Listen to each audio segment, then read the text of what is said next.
ನಮಸ್ಕಾರ. First tube ನ ಮತ್ತೊಂದು ವಿಡಿಯೋಗೆ ಸ್ವಾಗತ. ರಾಜ್ಯ ರಾಜಕೀಯದಲ್ಲಿ ಸದ್ಯಕ್ಕೆ ಕೇಳ್ತಾ ಇರುವಂತಹ ಅತಿ ದೊಡ್ಡ ಗುಸುಗುಸು ಅಂದ್ರೆ ಅದು ನಾಯಕತ್ವ ಬದಲಾವಣೆ. ನವೆಂಬರ್ ನಲ್ಲಿ ಕ್ರಾಂತಿಯಾಗುತ್ತಾ ಮುಖ್ಯಮಂತ್ರಿ ಸಿದ್ದರಾಮಯ್ಯ ಅವರು ತಮ್ಮ ಸಿಎಂ ಸ್ಥಾನದಿಂದ ಕೆಳಗಿಳಿತಾರಾ? ಡಿಸಿಎಂ ಡಿಕೆ ಶಿವಕುಮಾರ್ ಅವರು ಸಿಎಂ ಪಟ್ಟ ಅಲಂಕರಿಸ್ತಾರಾ? ಇಂತಹ ಸಾವಿರಾರು ಪ್ರಶ್ನೆಗಳ ನಡುವೆ ಹಾಸನಾಂಬ ದೇವಿ ಸನ್ನಿಧಿಯಲ್ಲಿ ನಡೆದ ಒಂದು ಘಟನೆ ಈಗ ರಾಷ್ಟ್ರ ಮಟ್ಟದಲ್ಲಿ ಚರ್ಚೆಗೆ ಗ್ರಾಸವಾಗಿದೆ. ರಾಜಕೀಯ ಹಗ್ಗಜಗ್ಗಾಟದ ಮಧ್ಯೆ ಹಾಸನಾಂಬ ದೇವಿ ಉಪಮುಖ್ಯಮಂತ್ರಿ ಡಿಕೆ ಶಿವಕುಮಾರ್ ಅವರಿಗೆ ಅಭಯ ನೀಡಿದ್ದಾಳೆ ಎನ್ನುವಂತಹ ಸುದ್ದಿ ಸಂಚಲನ ಮೂಡಿಸಿದೆ. ಮಂಗಳವಾರ ರಾತ್ರಿ ಡಿಕೆ ಶಿವಕುಮಾರ್ ಅವರು ಹಾಸನಾಂಬೆಯ ದರ್ಶನವನ್ನ ಪಡೆಯುತ್ತಾರೆ. ಅವರು ಪೂಜೆ ಸಲ್ಲಿಸ್ತಾ ಇರಬೇಕಾದ್ರೆ ದೇವಿಯ ವಿಗ್ರಹದ ಬಲಗಡೆಯಿಂದ ಎರಡೆರಡು ಬಾರಿ ಹೂ ಬಿದ್ದಿದೆ. ಇದರ ಜೊತೆಗೆ ಡಿಕೆ ಶಿವಕುಮಾರ್ ಅವರು ಶತ್ರುವಿನ ಮೇಲೆ ವಿಜಯ ಸಾಧಿಸಲು ಬಳಸುವ ಪ್ರಬಲ ಸ್ತೋತ್ರವಾದಂತಹ ಖಡ್ಗಮಾಲಾ ಸ್ತೋತ್ರವನ್ನ ಪಠಿಸಿದ್ದಾರೆ. ಈ ಶುಭ ಸಮಯದಲ್ಲಿ ದೇವಿಯ ಬಲಭಾಗದಿಂದ ಹೂ ಕೆಳಗಡೆ ಬಿದ್ದಿರುವುದು ಇದು ಕೇವಲ ಒಂದು ಆಕಸ್ಮಿಕವಲ್ಲ, ಇದೊಂದು ದೈವ ಸಂಕೇತ ಎಂದೇ ಭಕ್ತರು ನಂಬಿದ್ದಾರೆ. ಹಾಗಾದ್ರೆ ಈ ಅಭಯದ ಹಿಂದಿನ ಗುಟ್ಟೇನು? ನವೆಂಬರ್ ನಲ್ಲಿ ನಿಜಕ್ಕೂ ರಾಜಕೀಯ ಕ್ರಾಂತಿಯಾಗುತ್ತಾ? ಡಿಕೆ ಶಿವಕುಮಾರ್ ಅವರು ಮುಖ್ಯಮಂತ್ರಿ ಆಗ್ತಾರಾ? ಸಿದ್ದರಾಮಯ್ಯ ಅವರು ರಾಜೀನಾಮೆಯನ್ನು ಕೊಡ್ತಾರಾ? ಈ ಎಲ್ಲಾ ಮಾಹಿತಿಯನ್ನ ಇವತ್ತಿನ ಈ ವಿಡಿಯೋದಲ್ಲಿ ನೋಡೋಣ. ಆದ್ರೆ ಅದಕ್ಕೂ ಮುನ್ನ ಸಿದ್ದರಾಮಯ್ಯ ಅವರು ರಾಜೀನಾಮೆ ನೀಡಬೇಕಾ? ಡಿಕೆ ಶಿವಕುಮಾರ್ ಅವರು ಸಿಎಂ ಆಗ್ಬೇಕಾ? ನಿಮ್ಮ ಅನಿಸಿಕೆ ಏನು ಅಂತ ಕಮೆಂಟ್ ಮಾಡಿ ಹಾಗೂ ವಿಡಿಯೋಗೆ ಲೈಕ್ ಕೊಡಿ. ಜೊತೆಗೆ ನಮ್ಮ ವಿಡಿಯೋವನ್ನ ನೋಡ್ತಿರುವಂತಹ ಸಾಕಷ್ಟು ಜನರು ನಮ್ಮ ಚಾನೆಲ್ ಅನ್ನ ಸಬ್ಸ್ಕ್ರೈಬ್ ಮಾಡ್ಕೊಂಡಿಲ್ಲ. ಪ್ಲೀಸ್ ಸಬ್ಸ್ಕ್ರೈಬ್ ಮಾಡ್ಕೊಂಡು ಪಕ್ಕದಲ್ಲಿರುವಂತಹ ಬೆಲ್ ಐಕಾನ್ ಅನ್ನು ಪ್ರೆಸ್ ಮಾಡಿ. ಇದರಿಂದ ನಾವು ಹಾಕುವ ಹೊಸ ವಿಡಿಯೋಗಳ ನೋಟಿಫಿಕೇಶನ್ ಮೊದಲು ನಿಮಗೆ ಸಿಗುತ್ತೆ. ರಾಜ್ಯ ರಾಜಕೀಯದಲ್ಲಿ ಮುಖ್ಯಮಂತ್ರಿ ಹುದ್ದೆಯ ರೇಸ್ನಲ್ಲಿರುವಂತಹ ಡಿಕೆ ಶಿವಕುಮಾರ್ ಅವರಿಗೆ ಹಾಸನಾಂಬೆ ಅಭಯವನ್ನ ನೀಡಿದ್ದಾರೆ ಎನ್ನುವುದಕ್ಕೆ ಸ್ಪಷ್ಟವಾದ ಸೂಚನೆಗಳು ಸಿಕ್ಕಿವೆ. ಕುಟುಂಬ ಸಮೇತ ಆಗಮಿಸಿ ವಿಶೇಷ ಪೂಜೆ ಸಲ್ಲಿಸಿದ ಡಿಕೆ ಶಿವಕುಮಾರ್ ಅವರಿಗೆ ಹಾಸನಾಂಬ ದೇವಿಯು ಹೂವನ್ನ ಕೊಟ್ಟು ಆಶೀರ್ವಾದ ಮಾಡಿದ್ದಾಳೆ. ಈ ಘಟನೆ ಕೇವಲ ರಾಜಕೀಯ ವಲಯದಲ್ಲಿ ಮಾತ್ರವಲ್ಲ, ಧಾರ್ಮಿಕ ವಲಯದಲ್ಲೂ ಕೂಡ ದೊಡ್ಡ ಚರ್ಚೆಗೆ ಕಾರಣವಾಗಿದೆ. ಹಿಂದೂ ಧರ್ಮದಲ್ಲಿ ದೇವರ ವಿಗ್ರಹದಿಂದ ಹೂ ಅಥವಾ ಪ್ರಸಾದ ಬಿದ್ದರೆ ಅದನ್ನ ಅತ್ಯಂತ ಶುಭ ಶಕುನ, ನೇರ ಆಶೀರ್ವಾದದ ಸಂಕೇತವಂತ ಪರಿಗಣಿಸಲಾಗುತ್ತೆ. ಅದರಲ್ಲೂ ಡಿಕೆ ಶಿವಕುಮಾರ್ ಅವರು ಪೂಜೆ ಸಲ್ಲಿಸುವಾಗ ಎರಡೆರಡು ಬಾರಿ ಬಲಭಾಗದಿಂದ ಹೂ ಬಿದ್ದಿರುವುದು ಗಮನಾರ್ಹವಾಗಿದೆ. ಬಲಭಾಗ ಅಂದ್ರೆ ಅದು ವಿಜಯ, ಧೈರ್ಯ ಮತ್ತು ಸಕಾರಾತ್ಮಕ ಶಕ್ತಿಯ ಸಂಕೇತ.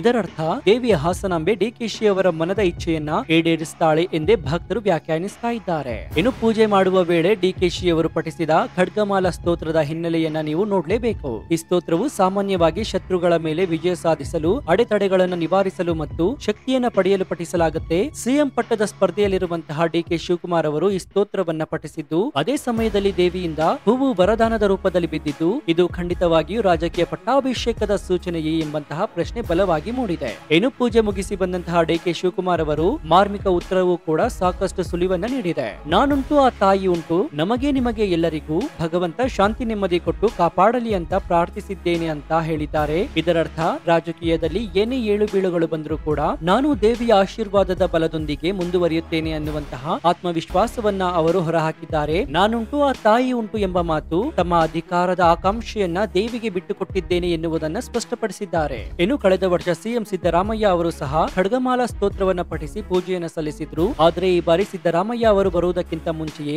ಡಿಕೆ ಶಿವಕುಮಾರ್ ಅವರು ದರ್ಶನ ಪಡೆದು ಅಭಯವನ್ನ ಪಡೆದುಕೊಂಡಿರುವುದು ಮೊದಲ ಯಶಸ್ಸು ಅಂತ ಡಿಕೆಶಿ ಬೆಂಬಲಿಗರು ಹೇಳ್ತಾ ಇದ್ದಾರೆ. ಇನ್ನು ಒಂದ್ ಕಡೆ ಡಿಕೆ ಶಿವಕುಮಾರ್ ಅಭಯದ ಸುದ್ದಿ ರಾಜಕೀಯದಲ್ಲಿ ಸಂಚಲನ ಮೂಡಿಸ್ತಾ ಇದ್ದಾರೆ. ಅದರ ಬೆನ್ನಲ್ಲೇ ಮುಖ್ಯಮಂತ್ರಿ ಸಿದ್ದರಾಮಯ್ಯ ಅವರು ಹಾಸನಾಂಬ ಸನ್ನಿಧಿಗೆ ಭೇಟಿ ನೀಡಿದ್ದಾರೆ. ಮಂಗಳವಾರ ಡಿಕೆ ಶಿವಕುಮಾರ್ ಭೇಟಿ ನೀಡಿದ ಬೆನ್ನಲ್ಲೇ ಬುಧವಾರ ಮಧ್ಯಾಹ್ನ 12 ಗಂಟೆ ಸುಮಾರಿಗೆ ಸಿಎಂ ಸಿದ್ದರಾಮಯ್ಯ ಅವರು ಹಾಸನಾಂಬ ದೇವಿಯ ದರ್ಶನವನ್ನು ಪಡೆದಿದ್ದಾರೆ. ಜಿಲ್ಲಾಡಳಿತದಿಂದ ಸಂಪೂರ್ಣ ಶಿಷ್ಟಾಚಾರ ಸ್ವಾಗತ ಸಿಕ್ಕಿತ್ತು. ಜಾನಪದ ಕಲಾ ತಂಡಗಳು, ವಾದ್ಯಗಳೊಂದಿಗೆ ಮುಖ್ಯಮಂತ್ರಿಗಳನ್ನ ದೇವಾಲಯಕ್ಕೆ ಕರೆತರಲಾಯಿತು. ಅವರ ಜೊತೆಗೆ ಸಾರಿಗೆ ಹಾಗೂ ಮುಜರಾಯಿ ಇಲಾಖೆ ಸಚಿವ ರಾಮಲಿಂಗಾರೆಡ್ಡಿ ಮತ್ತು ಜಿಲ್ಲಾ ಉಸ್ತುವಾರಿ ಸಚಿವ ಕೃಷ್ಣ ಬೈರೇಗೌಡ ಅವರು ಸಹ ಇದ್ರು. ಇನ್ನು ಸಿದ್ದರಾಮಯ್ಯ ಅವರು ಕಳೆದ 2 ವರ್ಷಗಳಿಂದಲೂ ಕೂಡ ತಪ್ಪದೆ ದೇವಿ ದರ್ಶನವನ್ನು ಪಡಿತಾ ಇದ್ದಾರೆ. ಈ ಮೂಲಕ ಇದು ಅವರ 3ನೇ ಭೇಟಿಯಾಗಿದೆ. ಡಿಕೆ ಶಿವಕುಮಾರ್ ಅವರು ಖಡ್ಗಮಾಲಾ ಸ್ತೋತ್ರ ಪಠಿಸಿ ವರವನ್ನ ಪಡೆದ ಬೆನ್ನಲ್ಲೇ ಸಿಎಂ ಸಿದ್ದರಾಮಯ್ಯ ಅವರ ಭೇಟಿ ಸಾಕಷ್ಟು ಕುತೂಹಲ ಮೂಡಿಸಿದೆ. ಮುಖ್ಯಮಂತ್ರಿಗಳು ತಮ್ಮ ರಾಜಕೀಯ ಭವಿಷ್ಯವನ್ನು ಗಟ್ಟಿಗೊಳಿಸಿಕೊಳ್ಳಲು, ವಿರೋಧಿಗಳ ಕುತಂತ್ರದಿಂದ ಪಾರಾಗಲು, ಅಧಿಕಾರವನ್ನ ಭದ್ರಪಡಿಸಿಕೊಳ್ಳಲು ದೇವಿಯ ಆಶೀರ್ವಾದ ಕೋರಿದ್ದಾರೆ ಎನ್ನಲಾಗಿದೆ. ಸಿಎಂ ಸಿದ್ದರಾಮಯ್ಯ ಕೂಡ ದೇವಿ ಮುಂದೆ ನಿಂತು ತಮ್ಮ ಅಧಿಕಾರದ ಅವಧಿ ಸುಗಮವಾಗಿ ಸಾಗಲಿ ಅಂತ ಪ್ರಾರ್ಥಿಸಿದ್ದಾರೆ.